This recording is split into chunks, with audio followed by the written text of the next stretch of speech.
حسینی قافلے کی پیاس کا جب ذکر ہوتا ہے، ارے دریا تو دریا ہے، سمندر کانپ جاتا ہے۔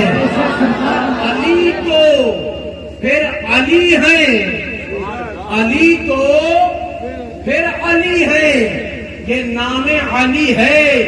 خدا کی قسم آج بھی اس نام میں اتنا دم ہے کہ جہاں لیا جائے نام علی وہاں ٹوٹ جایا کرتی ہے دشمن کی نالی۔ اما جب نام میں اتنا اثر ہے تو ذات میں کتنا پاور ہوگا؟ ہم اندازہ کر سکتے نہیں، ہم اندازہ کر سکتے نہیں۔ دیکھو ذرا، علی تو پھر علی ہے، ہم علی والے ہیں مشکل میں۔ علی تو پھر علی ہے، ہم علی والے ہیں مشکل میں۔ علی کا نام لیتے ہیں تو اب بھی خیبر کانپ جاتا ہے۔ کیا بات ہے، بے شک، سبحان اللہ۔ علی کا نام لیتے ہیں تو اب بھی خیبر کانپ جاتا ہے۔ محبت سے اور درود شریف پڑھ لو، اللہم صلی علی سیدنا مولانا محمد المعد بالکرم وعلی آلہ الکریم صلی اللہ تعالی علیہ وسلم۔ میں بالکل آپ کے مزاج کے مطابق گفتگو کرنے کی کوشش کروں گا انشاءاللہ۔ یہ آقا امام حسین کی وزن ہے اور ان کی افضلیت، ان کی فضیلت کا اندازہ ہم نہیں کر سکتے۔ یہ ایک رات تو بہت چھوٹی ہے، اگر ہماری زندگی بھی بیت جائے تو ہم ان کی شان بیان نہیں کر سکتے۔ لیکن بات بس اتنی ہے کہ جو جس کا ہوتا ہے وہ اس کی تعریف کرتا ہے۔ سرکار اعلیٰ حضرت کہتے ہیں کہ آقا دو عالم صلی اللہ علیہ وسلم کے پیارے نواسے نور ہیں، اور نواسے ہی نہیں، وہ پورا گھرانہ نور ہے۔ تیری نسل پاک میں ہے بچہ بچہ نور کا، تو ہے عین نور، تیرا سب گھرانہ نور کا۔ آقا امام حسین، ہم کیا اندازہ کریں گے ان کی فضیلت کا؟ ان کی جب پیدائش ہوئی تبھی یہ خبر دے دی گئی تھی کہ آقا امام پاک کی شہادت ہوگی، اور آپ کو اسلام کی خاطر اپنے خاندان کو قربان کرنا ہے۔ یہ خبر آپ کی پیدائش کے وقت ہی مشتہر ہو گئی، اور واقعہ کچھ ہی ہوا کہ آقا امام حسین 5 شعبان 4 ہجری میں مدینہ شریف میں سیدہ فاطمہ رضی اللہ تعالی عنہا کے گھر تشریف لائے۔ آقا حسین کی آمد ہونے والی تھی، اس وقت فجر کی نماز تاجدار مدینہ مسجد نبوی شریف میں پڑھا رہے تھے۔ آقا دو عالم نے نماز پڑھائی، اور جیسے ہی نماز مکمل ہوئی آقا فرماتے ہیں اینا علی ابن ابی طالب، آئے لوگوں میرا علی کہاں ہے؟ مولا کائنات کی حاضر تھی۔ مولا علی شیر خدا کھڑے ہو گئے۔ کھڑے ہوئے تو میرے آقا نے کچھ ارشاد نہیں فرمایا، بلکہ مصطفیٰ جان کائنات خاموشی سے مسجد نبوی شریف کے دروازے سے نکلے۔ حضرت علی شیر خدا سمجھ گئے کہ آقا مجھے بلانا چاہتے ہیں۔ میرے آقا کے پیچھے پیچھے حضرت علی شیر خدا چل پڑے، اور چلتے ہوئے علی شیر خدا نبی کے پیچھے پیچھے مدینہ شریف کی گلیوں میں ہوتے ہوئے اپنے ہی گھر، اپنے ہی مکان پہ مولا علی پہنچے۔ جب دروازے پر پہنچے تو آقا نے فرمایا علی دروازے پر بیٹھ جاؤ، کسی کو اندر آنے کی اجازت نہیں، جب تک میں اجازت نہ دوں دروازے پر بیٹھے رہنا، کسی کو گھر کے اندر داخل نہ ہونے دینا۔ حضرت علی شیر خدا بیٹھ گئے دروازے پر، ادھر وہ نبی کے دیوانے جو ہر وقت نبی کی زیارتیں کرتے، نبی کا دیدار کرتے، جب نبی کی زیارت نہ ہوئی تو بے چین ہو گئے، بے قرار ہو گئے اور آئے اے صدیق اکبر، کیا آپ نے دیکھا ہے نبی کو؟ نبی کہاں چلے گئے؟ ہمیں ملتے نہیں۔ تو حضرت صدیق اکبر فرماتے ہیں لوگوں میں بھی نہیں جانتا نبی کہاں ہے، مجھے بھی زیارت نہیں ہوئی، چلو چل کر کے نبی کو تلاش کیا جائے۔ یہ کہہ کر کے چلے نبی کے دیوانے، اور چل کر کے مصطفیٰ جانے کائنات کے دیوانے نبی کو تلاش کرتے ہوئے ایک گلی سے دوسری میں، دوسری سے تیسری میں، تیسری سے چوتھی میں، اور چوتھی سے پانچویں میں گلیوں میں ہوتے ہوئے مولا علی کے گھر آئے۔ اور جب علی شیر خدا کے گھر پہنچتے ہیں تمام صحابہ اور صدیق اکبر، تو ہم عالم تصور میں حضرت صدیق اکبر سے سوال کرتے ہیں، آج صدیق اکبر بتائیے گا آپ کو کیسے پتا چل گیا کہ نبی علی کے گھر میں ہے؟ تو صدیق اکبر کی روحانیت آج بھی جواب دیتی ہے، اے لوگوں سنو سنو، تم یہ جاننا چاہتے ہو کہ نبی علی کے گھر میں ہے، اس کا علم مجھے کیسے ہو گیا؟ تو بات یہ ہے، نبی جس دروازے سے گزر جاتے ہیں، نبی جس گلی سے گزر جاتے ہیں، وہ گلی اور راستہ مہک جاتا ہے، وہاں سے خوشبو آتی ہے، میں اسی خوشبو کو محسوس کرتے ہوئے علی کے گھر تک آیا تھا۔ سرکار اعلیٰ حضرت نے ہمیں یہی تو وقت بتایا تھا، ان کی مہک نے دل کے گنجے کھلا دیے ہیں، جس رات چل دیے ہیں پوچھے بسا نعرے رسالت جانے والا حضرت جانے امام حسین علامہ خالد القادری صاحب قبلہ، نعرے تکبیر، نعرے رسالت۔ بات سمجھ آ رہی ہے؟ بات سمجھ آ رہی ہے؟ بول دو یار، اگر سمجھ نہیں آ رہی ہو تو میں اور انداز بدل لوں اپنا۔ سمجھ آ رہی ہے بات؟ دیکھیں، علی شیر خدا کے گھر آ گئے، آ کر کے کہتے علی ایسا لگتا ہے میرے آقا تمہارے گھر کے اندر، تمہارے گھر میں۔ علی شیر خدا فرماتے ہاں بھائی صدیق ہے تو میرے گھر میں۔ کہا تو ہمیں بھی اجازت تو ہم تمہارے گھر میں چلے جائیں؟ کہا نہیں ابھی نہیں، ٹھہرو۔ کہا کیوں گھر میں داخل نہیں ہونے دو گے؟ کہا میری بات ہوتی تو جانے دیتا، بات میری نہیں، پھر کس کی؟ فرمایا اسی نبی نے منع کیا ہے، جب تک میں اجازت نہ دوں کوئی گھر میں نہ آنے پائے۔ تو علی شیر خدا کے پاس بیٹھ گئے ابو بکر صدیق۔ اب باتیں ہو رہی ہیں، جب بات چیت ہوئی نا تو فرماتے ہیں صدیق اکبر بھائی علی ذرا یہ تو بتاؤ معاملہ کیا ہے؟ آج نبی صبح صبح کیوں آئے تمہارے گھر؟ تو حضرت علی شیر خدا کہتے ہیں بھائی صدیق سنو، آج میرے گھر ایک بیٹا آیا ہے، آج میرے گھر ایک بیٹا آیا ہے، نبی اسی لیے میرے گھر آئے ہیں۔ اچھا نبی آپ کے گھر اس بیٹے کو دیکھنے آئے؟ ہاں۔ ابھی باتیں ہو ہی رہی تھی، تمام صحابہ آ گئے۔ جب تمام صحابہ شیر خدا کے گھر آئے، ابھی سب بیٹھ کر کے آپس میں گفت و شنید کر رہے تھے کہ میرے آقا گھر سے باہر تشریف لائے۔ جب میرے آقا نے صحابہ کا جھرمٹ دیکھا تو ارشاد فرمایا، اے علی تمام صحابہ آج تمہارے گھر پہ آئے۔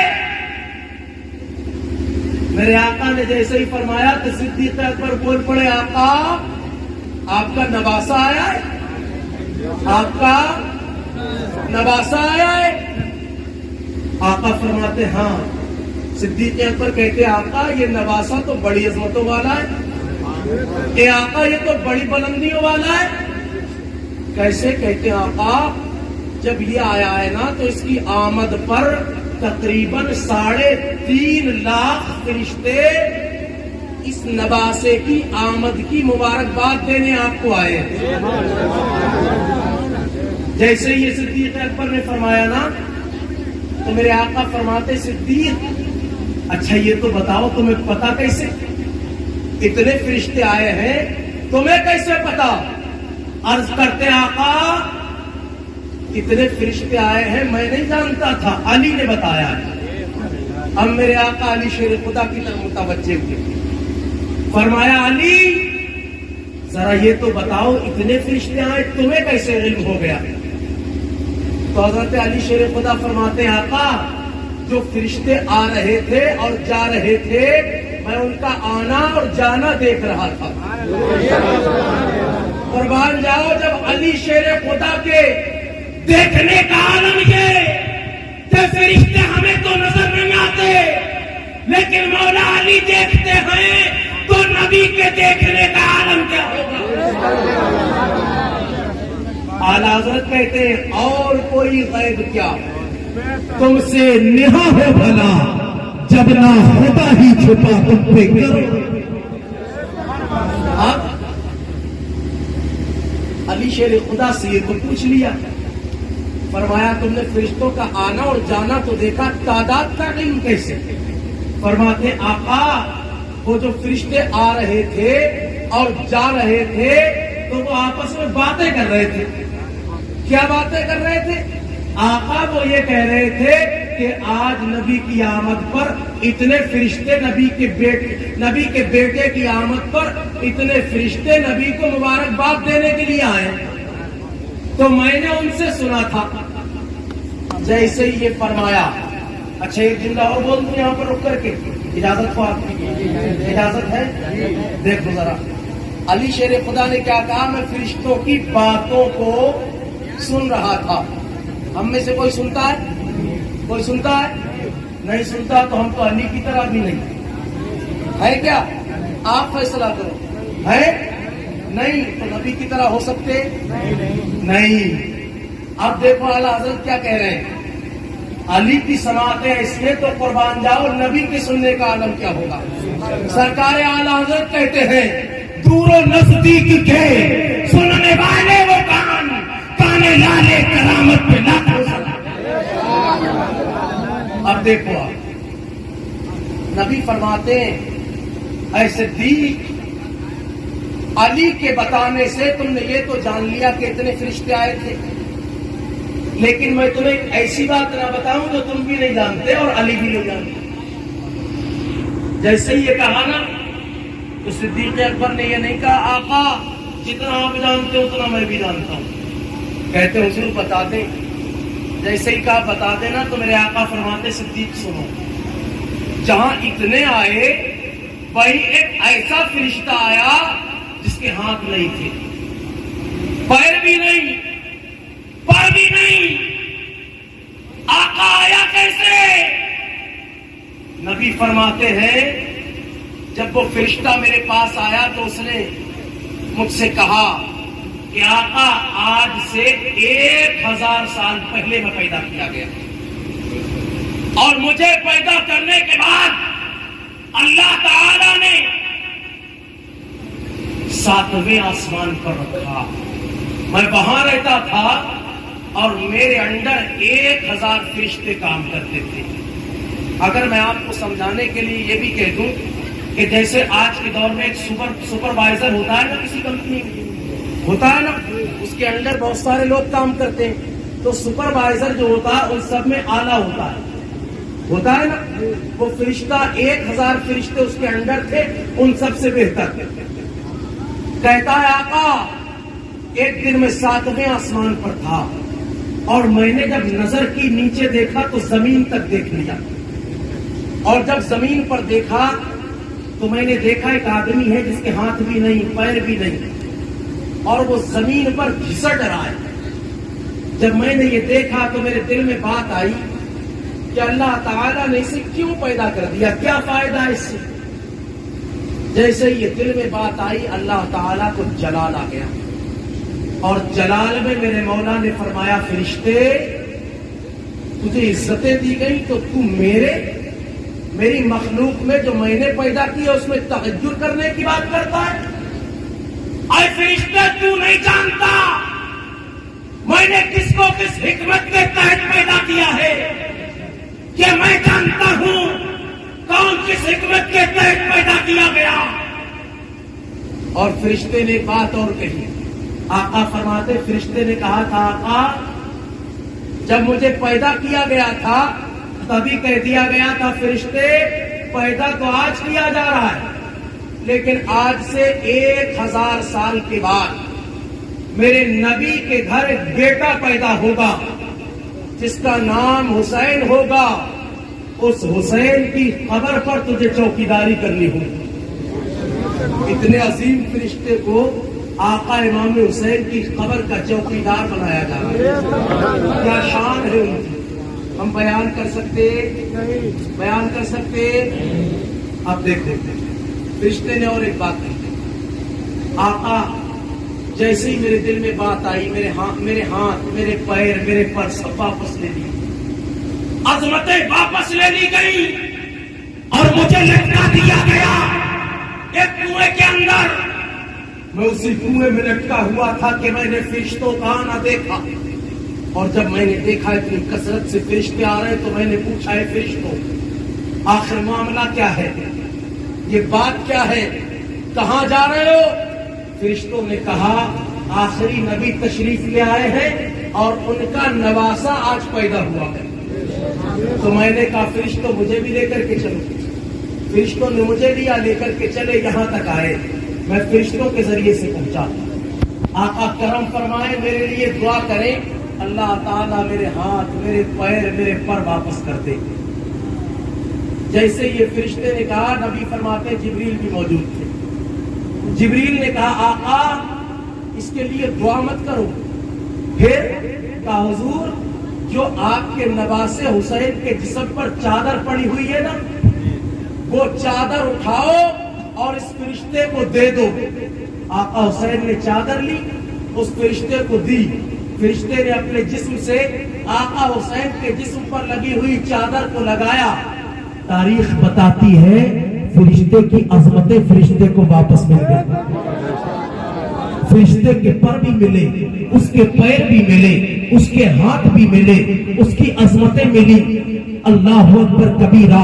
اب میں رک کر کے کہوں گا ایک نبی کی بارگاہ میں ایسا فرشتہ آتا ہے جس کے پر چھین لیے جائیں جس کے پیر چھین لیے جائیں جس کے ہاتھ چھین لیے جائیں جس کی عظمتیں چھین لی جائیں. اگر حسین پاک کے جسم پاک پر پڑی ہوئی چادر اس فرشتے کو مل جائے اس کی عظمتیں واپس مل جاتی ہیں. اللہ اللہ اس کے ہاتھ واپس مل جاتے ہیں اس کے پیر واپس مل جاتے ہیں اس کے پر واپس مل جاتے ہیں. ارے قربان جاؤ جب حسین پاک کے جسم پاک پر پڑی ہوئی چادر ایک فرشتے کو ملے